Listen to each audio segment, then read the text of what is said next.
to another episode of Econ and Finance for the People.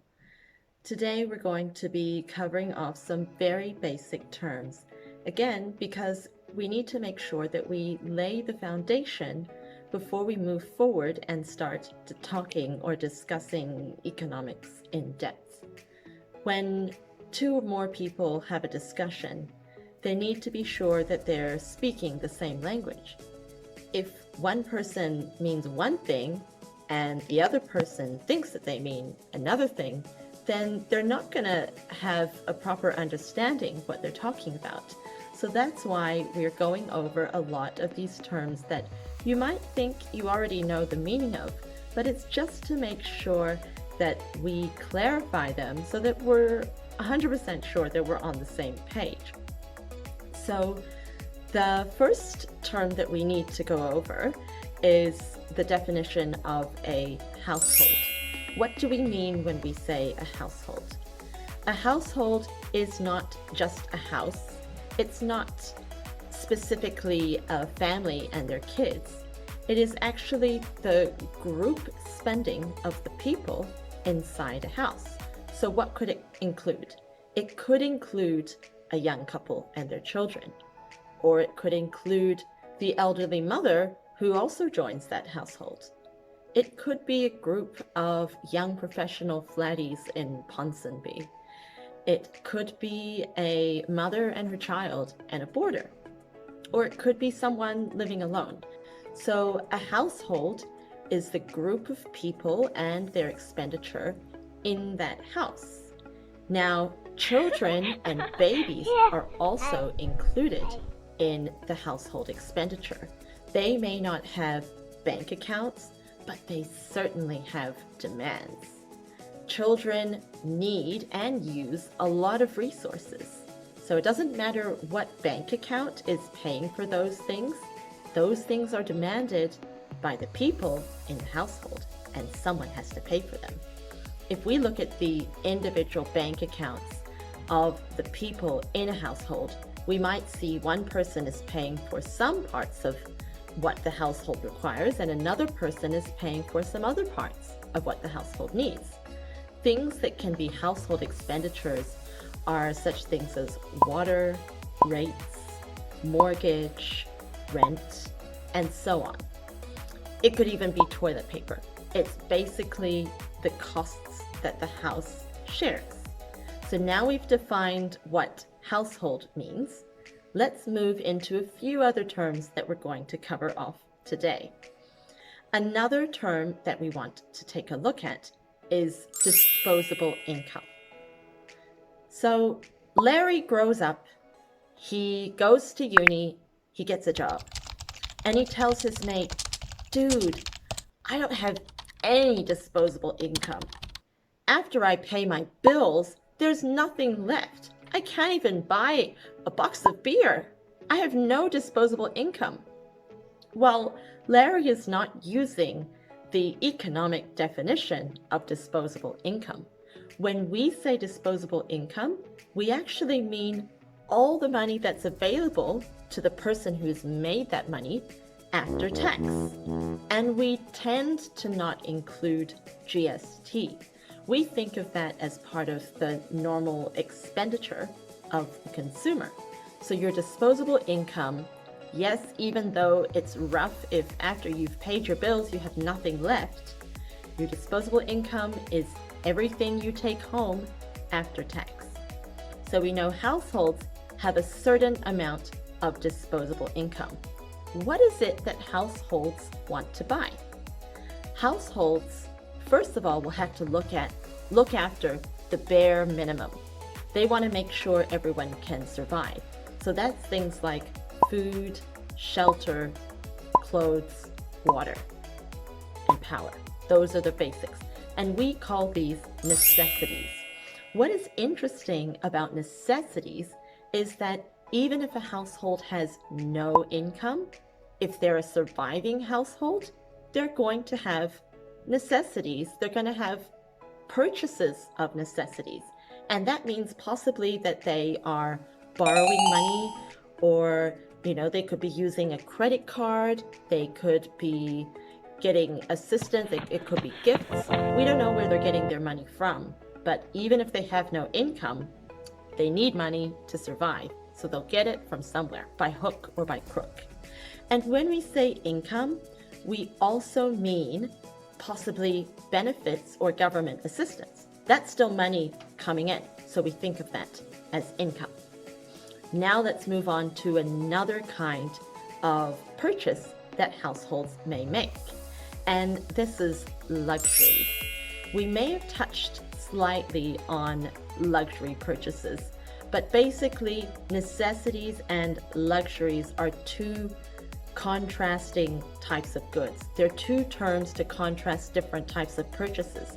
Necessities are goods that we need for survival, and luxuries are goods that we don't need for survival. They are goods that we want, things that are much better than the no frills option. So we have necessities, we have luxuries, and we also have standard goods, which can also be contrasted with luxury goods. Standard goods are the opposite of what we call inferior goods.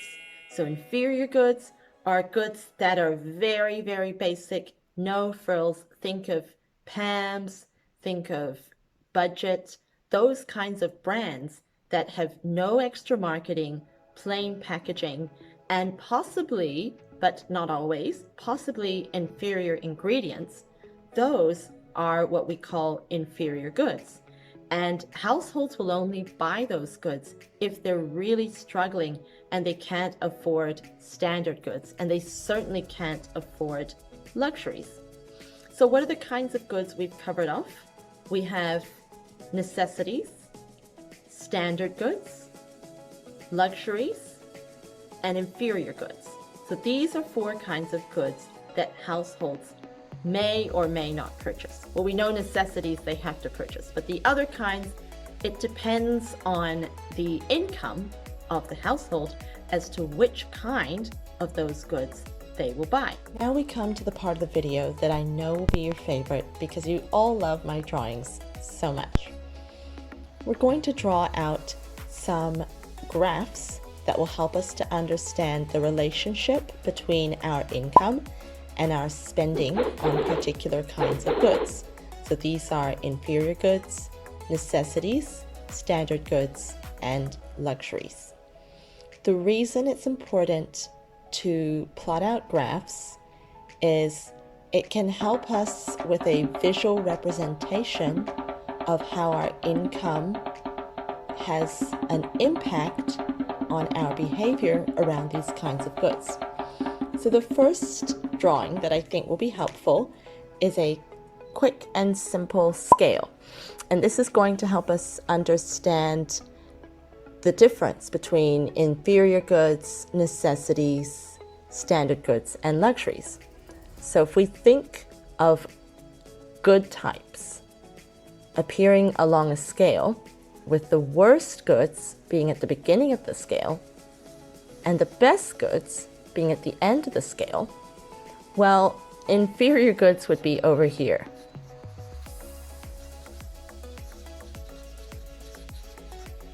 And luxuries, obviously, would be at the high end of the scale.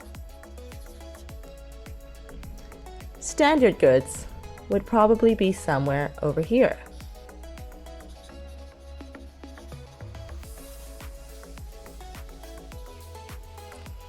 Remember we talked about necessities. Necessities are a kind of good that are required for our survival.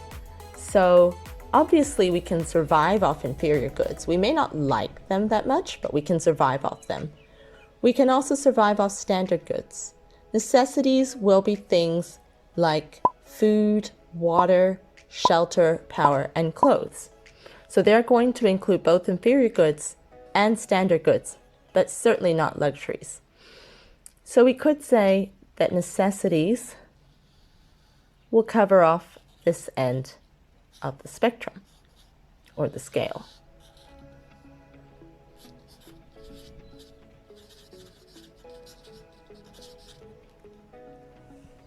let's just move the camera over a little bit. Okay, that's necessities. Now we're going to take a look at how our spending on these good types will behave according to our income. So remember when we drew the ice cream diagram?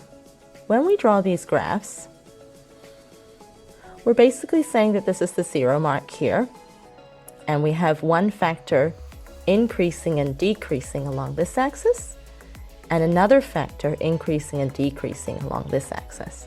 This is 0, and then the amount will increase going this way, and it can increase by any amount we choose. It can be in hundreds, in 500s, in thousands, and the same goes for this axis. So let's talk about inferior goods. Okay, so if we think of this axis as being our income, so our income is increasing along this axis, and this axis showing our spending on inferior goods, what would that look like?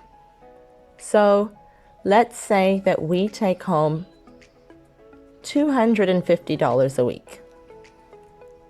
Are we going to buy inferior goods? Heck yeah. We can barely afford to pay our rent for a room, or maybe we're even just renting a space on someone's sofa. $250 a week, we're barely surviving. So probably almost all of the goods that we buy are going to be inferior goods. So we're going to buy 3 loaves of Pam's bread, and we're going to buy a whole bunch of dollar cans of baked beans. So with this amount of money, our spending is probably going to be here. Now, as our income increases beyond a certain point, we're going to be able to afford standard goods, and we're going to quit buying inferior goods. So the spending along this axis is just going to stop. What we're going to get is a line like this. Once our income passes this point, let's say this is $400 a week, then we're going to say, stuff it. I'm going to buy some better pasta. I'm going to buy some better baked beans, or I'm going to buy me a steak. But after this point, we're done. We're not buying any more inferior goods. Then we move on to standard goods. So let's take a look at the relationship between our income and our spending on standard goods. So again, this axis here is going to be our income. And here we're going to put our spending on standard goods. Now remember, we talked about how even if we don't have any money, we're going to borrow to buy what we need, right? So if our income is 0, we are going to use a credit card. We are going to borrow from the neighbors. We're going to use an overdraft. We're going to find a way that we can purchase some goods. So because of that reason, the curve for this line is not going to start here. It's going to start over here. So even at 0, we're still going to buy something. And then once we have $300, $400, then we're going to buy a little bit more and a little bit more. So we're going to buy more and more standard goods as our income goes up. So the curve here is going to look like this. It's going to start from this point, indicating that even if we don't have any income, we're probably going to go and buy some standard eggs. And we're going to go and buy some standard milk. Okay, now let's take a look at luxuries. So if we were to plot out the graph for luxuries, again, we're going to put our income over here,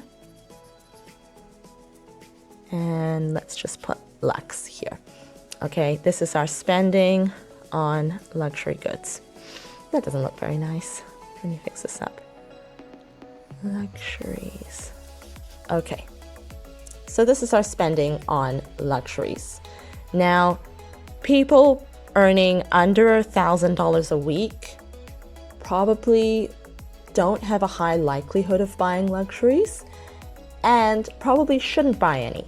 So we say that our income usually reaches a certain point.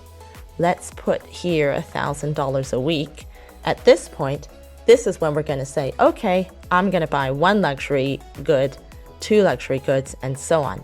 The curve is going to start from up here and increase like this. Now, finally, let's come back to our necessities.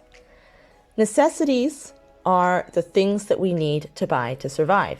So they can include inferior goods and standard goods, but not luxuries. We don't need these to survive. No matter how much we feel that way, that's not true.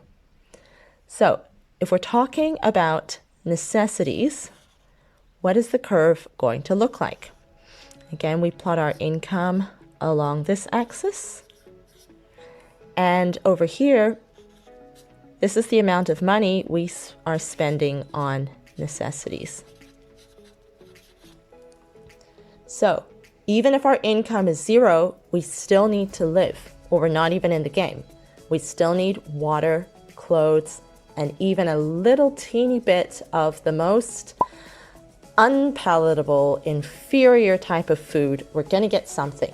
So whether we have to use a credit card, overdraft, borrow from the neighbor, even if our income is at zero, we're going to buy some necessities. So the curve is going to start here. Now, as our income increases, we're going to have all of our necessities met. So let's say our income is going up here. We're meeting our necessities, Now finally our income hits a certain stage. Let's say this is $500-600 over here. Now at this point, we have all of our basic necessities covered. So that's when we're going to move into buying things that are not necessary for survival, like a bicycle or rollerblades or basketball or going to the movies. We don't need these things to survive, but they're things that we want. And they may not necessarily be luxuries.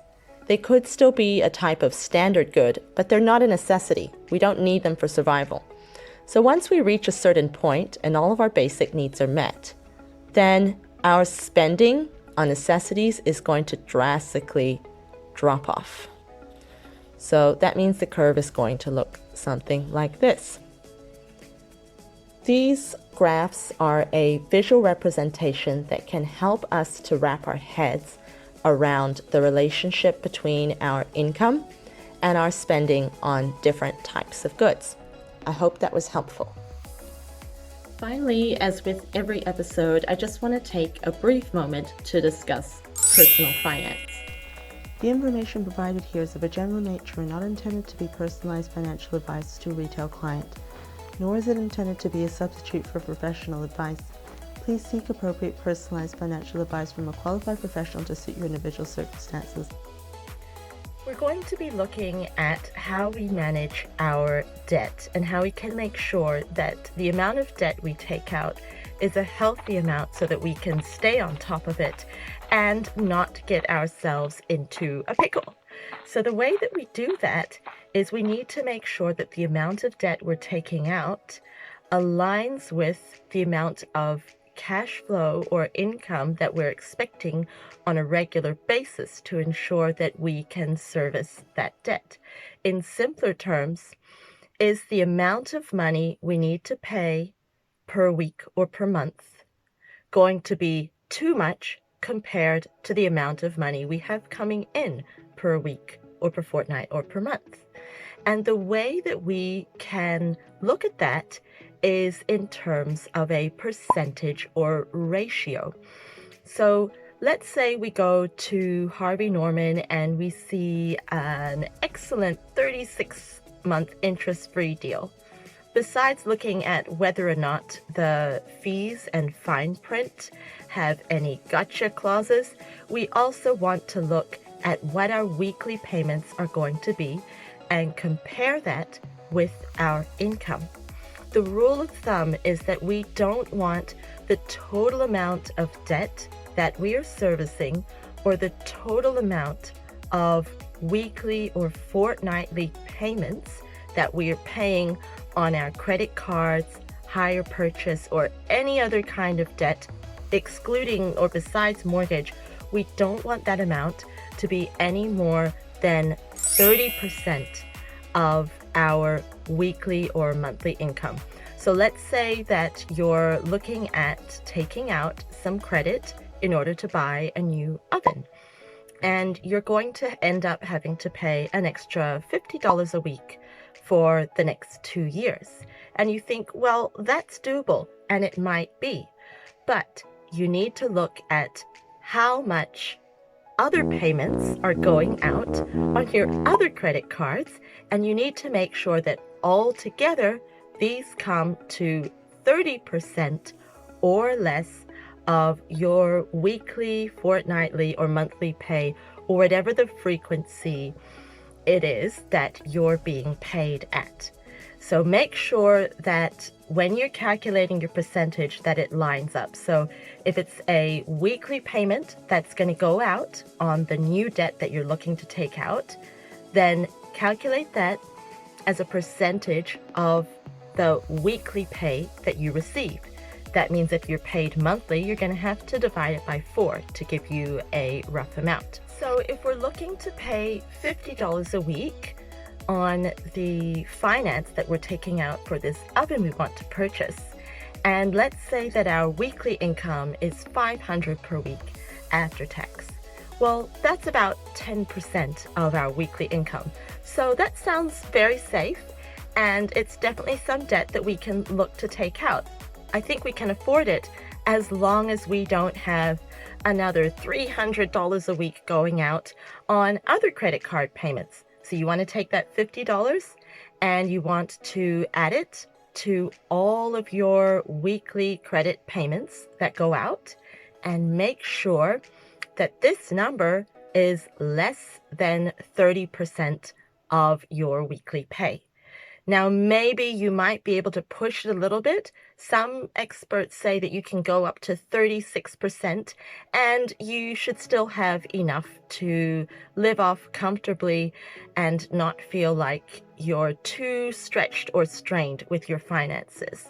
But I like to stay on the safe side. So for me personally, I try to manage my debt at 30% because God knows there are so many other bills, your insurance payments, and all these other things that go out, that when it starts to get up to 35%, especially if you don't have a large weekly take-home check, that's when you really start to feel it, because 30% of $1,000 and 30% of $3,000 is very different. So when you have more to work with, 30% can seem to be 35%, 36% can seem to be a lot less. When you're working with less, then somehow, even though we're saying 30% or 36% is a safe amount, you still have less money to pay for all the other things that you need, your food, your utilities, etc. So, rule of thumb, when you're going to take out credit, don't bash it. It's definitely safe to take out some credit, and it can be a useful financial vehicle to get to where we want faster.